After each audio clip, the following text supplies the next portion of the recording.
The year is 1470. High in the mountains of Thessaly, a bell rings across a quiet valley, slow, heavy, final. It echoes once, twice, then fades.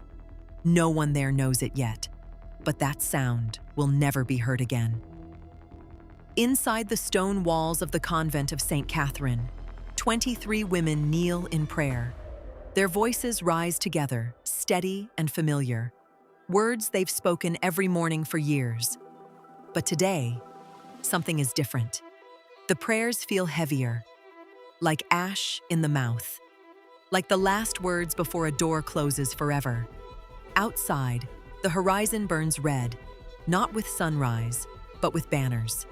An empire is coming, not marching, flowing. The Ottoman army moves like a tide of iron and fire, swallowing everything in its path. Inside, Sister Eleni, the abbess, clutches a worn silver crucifix. It has survived generations.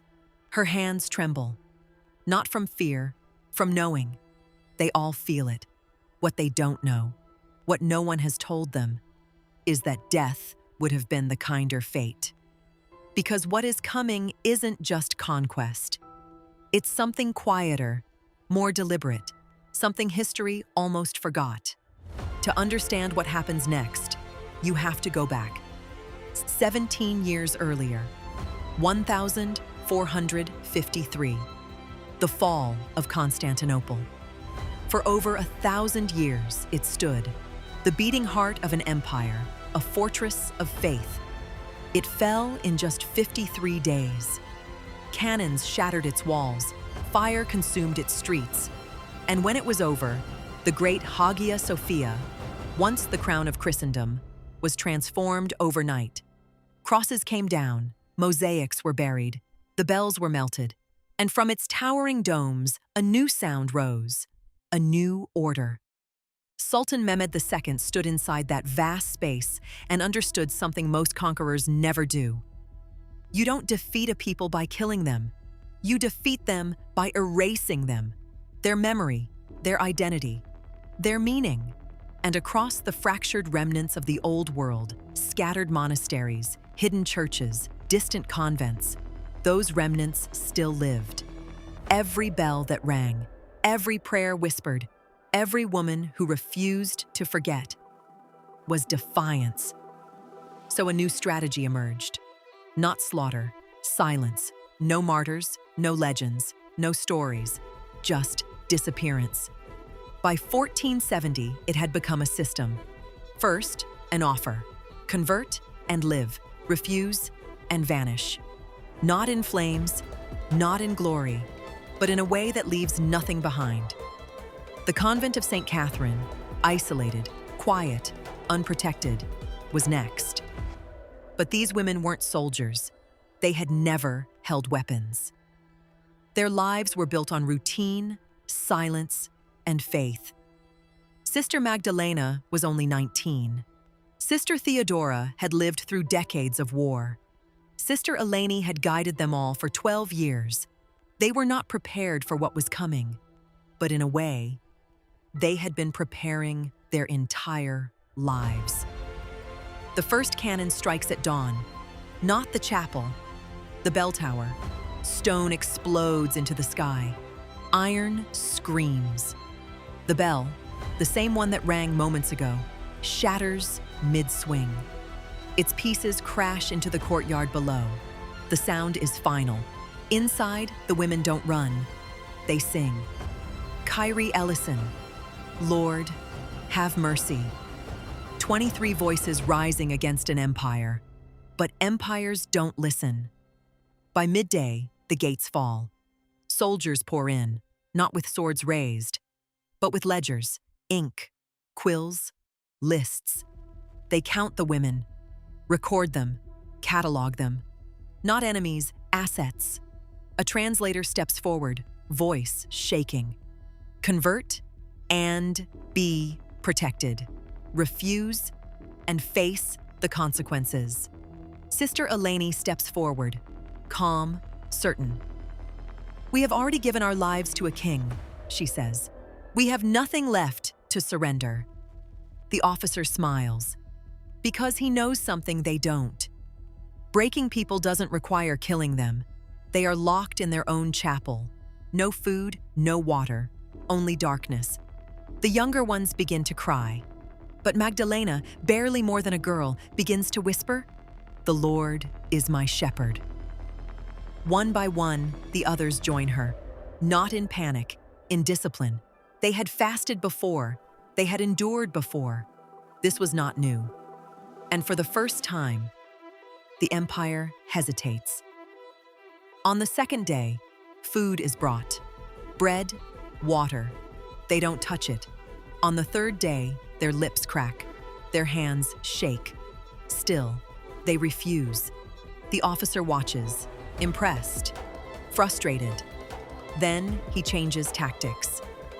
"You will come with us," he says, "to Constantinople." It's not a threat. It's a process. And they understand. Still, they agree. The journey begins at dawn. Bound, barefoot, walking. Days pass. One sister collapses. They carry her until they can't. They bury her with their hands. No ceremony, no names, just earth. And prayer? Another stops walking. She sits, closes her eyes, and never rises again. By the time they reach the sea, only 18 remain. But something has changed. They are no longer afraid. They are no longer asking why. They are simply enduring. At the port, they are chained and loaded onto a galley. Not passengers, cargo. The sea is violent. The air is salt and sickness. At night, Magdalena whispers prayers. Other prisoners listen. For a moment, hope travels across chains. Then, Constantinople. The city rises before them like something unreal. Domes, towers, walls without end. Once, it was the center of their world. Now, it is their cage. They are marched through the streets, past crowds, past soldiers, past the shadow of what was once Hagia Sophia, and then, beneath it all, down into darkness, beneath the palace. There are places no one speaks of. Tunnels, forgotten rooms, hidden spaces where people are not meant to exist. This is where the women are taken. By day, they work. Silent, invisible. By night, they gather. In secret. No altar, no priest, no light. Only memory. They whisper prayers they half remember. They sing hymns so quietly the walls barely hear them.